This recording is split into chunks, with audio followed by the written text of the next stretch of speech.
कहानी की शुरुआत में हमें एक लड़की को दिखाया जाता है जिसको किसी ने एक कार के डिक्की के अंदर बांध कर रखा हुआ था। दरअसल उस लड़की का नाम है ह्यूनजाई और उसको किसी ने किडनैप करके वहाँ पर लाया है। अब इसके पीछे की कहानी क्या है ये देखने के लिए हमें एक दिन पास्ट की कहानी दिखाया जाता है। हम ह्यूनजाई को देखते हैं जो कि अपने पेरेंट्स के साथ अपने फैमिली शॉप में काम कर रही होती है। तभी उसके पास उसकी एक दोस्त आती है जो कि उसे रात में होने वाले पार्टी के बारे में बताती है। वो कहती है कि आज उसके लिए एक स्पेशल दिन है, इसलिए वो ह्यूनजाई को रात को उसके साथ नाइट आउट में चलने के लिए कहती है। इधर ह्यूनजाई उसके साथ नाइट आउट में जाना तो नहीं चाहती थी, लेकिन उसके बार बार रिक्वेस्ट करने पर वो मान जाती है। इसके बाद रात में वो दोनों एक पब में जाते हैं जहाँ पर वो लोग बैठकर एक दूसरे के साथ बातें करने लगते हैं। तभी ह्यूनजाई देखती है कि एक लड़का जो कि दिखने में काफी हैंडसम था वो उसकी तरफ ही देख रहा था। इसके बाद वो दोनों उस लड़के के साथ बातें करते हैं और यहाँ पर उन्हें पता चलता है कि उस लड़के का नाम जैक है और वो एक फायर फाइटर है। इसी बीच जैक ह्यूनजाई के साथ काफी पोलाइटली बात करने लगता है, जिस वजह से ह्यूनजाई जैक के ऊपर इम्प्रेस हो जाती है और जैक के कहने पर वो उसके साथ लॉन्ग ड्राइव में जाने के लिए भी राजी हो जाता है, जबकि उसे जैक के साथ मिले हुए बस आधा घंटा ही हुआ है। खैर रास्ते में जैक ह्यूनजाई के साथ करीब आने की कोशिश करता है और ह्यूनजाई भी उसे ये सब कुछ करने देती है। इसी दौरान जैक ह्यूनजाई को पेट्रोल पंप कहकर एक सुनसान जगह पर लेकर आता है और वो एक आदमी के साथ बात करने लगता है। दूसरी तरफ ह्यूनजाई कार के अंदर ही बैठी हुई थी और तभी उसे वहाँ पर जैक का बैच मिलता है, जिसको देखकर वो समझ जाता है कि ये बैच फेक है, यानी जैक सच में कोई फायर फाइटर नहीं है। अब ये सब कुछ देखने के बाद ह्यूनजाई को डर लगने लगती है और वो कार से उतरकर वहाँ से भागने की कोशिश करती है, लेकिन इससे पहले कि वो वहाँ से भाग पाती जैक उसे पकड़ लेता है और उसे कार के डिक्की के अंदर डालकर किसी दूसरी जगह पर ट्रांसपोर्ट कर दिया जाता है।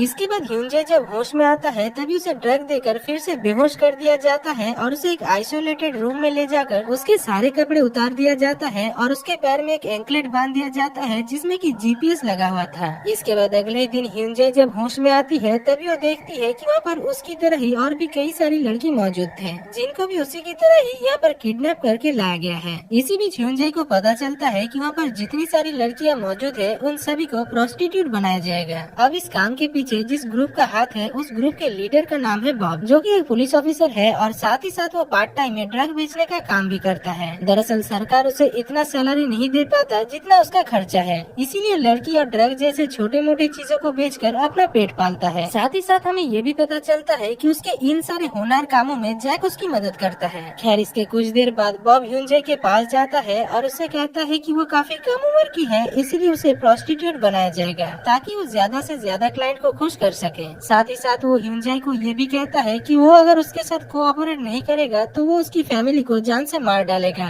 और ह्यूनजाई को जबरदस्ती ये काम करवाया जाएगा, जिससे उसे काफी दुख और दर्द होने वाला है। खैर इसके बाद बॉब उससे कहता है कि उसका नाम अब से ईडन होगा और उसे 2 दिन का वक्त देकर वहाँ से चला जाता है। अब 2 दिन बाद जैक ह्यूनजाई को उसके फर्स्ट क्लाइंट के पास लेकर जाता है और रास्ते में वो उसे बताता है कि वो जैसे उसके फर्स्ट क्लाइंट को खुश कर सके, क्योंकि उसका क्लाइंट अगर ह्यूनजाई से सेटिस्फाइड नहीं होता है और ह्यूनजाई अगर उसे सेटिस्फाइड नहीं करता है तभी ह्यूनजाई को काफी ज्यादा टॉर्चर किया जाएगा। खैर इसके बाद ह्यूनजाई को उसके क्लाइंट के पास छोड़ दिया जाता है और जैक बाहर ही उसकी इंतजार करने लगता है। इधर मौके का फायदा उठाकर ह्यूनजाई उस क्लाइंट को जान से मार डालती है और वहाँ से भागने लगती है, लेकिन जैक को पता चल गया था कि ह्यूनजाई वहाँ से भाग गई है, इसलिए वो ह्यूनजाई के पीछे पीछे आने लगता है। इधर ह्यूनजाई भागते भागते घर के सामने आकर पहुँचती है, जहाँ पर 2 औरत उसे देख लेती है और वो लोग पुलिस को कॉल करने लगती है, लेकिन तभी जैक वहाँ पर आकर ह्यूनजाई को पकड़ लेता है और वो उन औरतों से कहता है कि वो पुलिस ऑफिसर है। साथ ही साथ वो उन औरतों को ह्यूनजाई के बारे में काफी उल्टा सीधा कहता है और कहता है कि ह्यूनजाई जेल से भाग कर आई है। खैर इसके बाद वो ह्यूनजाई को अपने ठिकाने पर लेकर आता है और उसे इस काम के लिए पनिशमेंट दिया जाता है, जिसमें कि एक बार टब में बर्फ डाल दिया जाता है और उसे सारी रात उस ठंडे पानी में ही बितानी पड़ती है। इसी बीच वहाँ पर बॉब भी पहुँच जाता है और वो जैक के पास आकर उसके ऊपर काफी ज्यादा चिल्लाने लगता है। साथ ही साथ वो जैक को ये भी कहता है कि आज उसके लापरवाही की वजह से वो लोग पकड़े जाने वाले थे। खैर इसके बाद सीन शिफ्ट होकर हमें 1 साल बाद की कहानी दिखाया जाता है, जहाँ पर हम ह्यूनजाई को देखते हैं जो अपने आप को यहाँ पर एक्सेप्ट कर लिया है और वो अपने आप को एक प्रोस्टिट्यूट ही मानती है। इसी बीच ह्यूनजाई की फ्रेंडशिप प्रेस्केला नाम की एक लड़की से होती है, जो ह्यूनजाई से कहती है कि यहाँ पर कम उम्र की लड़कियों को लाया जाता है, लेकिन कुछ सालों तक काम करने के बाद वो लोग अचानक गायब हो जाते हैं। इसके बाद एक दिन प्रेस्केला के साथ भी ऐसा ही होता है और ह्यूनजाई देखती है कि प्रेस्केला अचानक एक दिन गायब हो गई है। इसी बीच ह्यूनजाई को पता चलता है कि वहाँ पर सावितलाना नाम की एक लड़की है जो कि जैक के साथ मिली हुई है।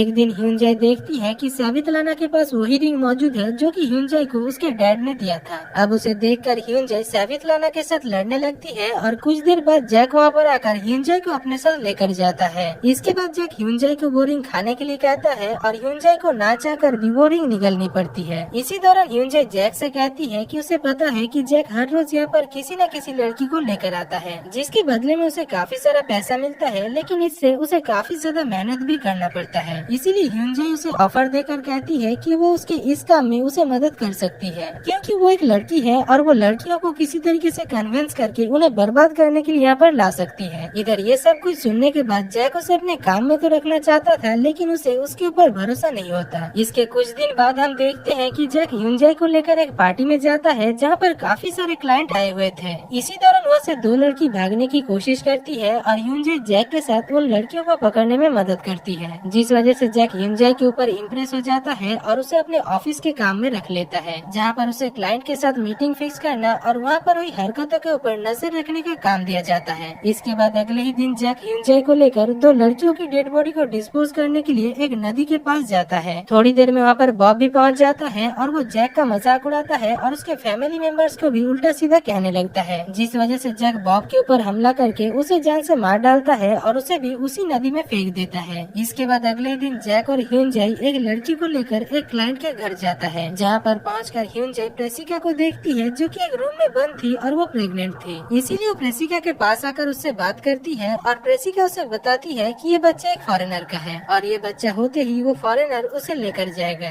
अब ये सब कुछ सुनने के बाद ह्यूनजाई प्रेसिका से कहती है कि वो यहाँ पर काम कर रही है और साथ ही साथ यहाँ से भागने का प्लान भी बना रही है। खैर, इसके बाद जैक जब ह्यूनजाई को लेकर अपने ठिकाने में वापस आता है, तभी उसे पता चलता है कि पुलिस को उसके ठिकाने के बारे में पता चल चुका है। इसीलिए जैक रातों रात उन सारी लड़कियों को अपने घर में शिफ्ट करता है। इसी बीच ह्यूनजाई जैक से उसके प्लान के बारे में पूछती है और जैक उसे बताता है कि वो उन सारे लड़कियों को दुबई भेज देगा। अब ये सब कुछ सुनने के बाद ह्यूनजाई काफी परेशान हो जाती है, क्योंकि वो अगर एक बार दुबई पहुंच गई तो वो कभी भी अपने घर वापस नहीं आ सकती है। इसीलिए वो अपने दिमाग के घोड़े को दौड़ाती है और जैक जब घर से बाहर जाती है तभी वो जैक के स्मोक में जहर मिला देती है। इसके बाद जैक वापस आकर जब स्मोक करता है तभी उस जहर की वजह से वो वहीं पर ही मारा जाता है। अब जैक के लाश को वहीं पर ही फेंक कर ह्यूनजाई प्रेसिका के पास जाती है और उसे लेकर वहाँ से निकल जाती है। इसके बाद प्रेसिका एक टेलीफोन बूथ में जाकर अपने घर में कॉल करती है और दोस्तों, इसी के साथ ही इस मूवी की कहानी खत्म हो जाती है।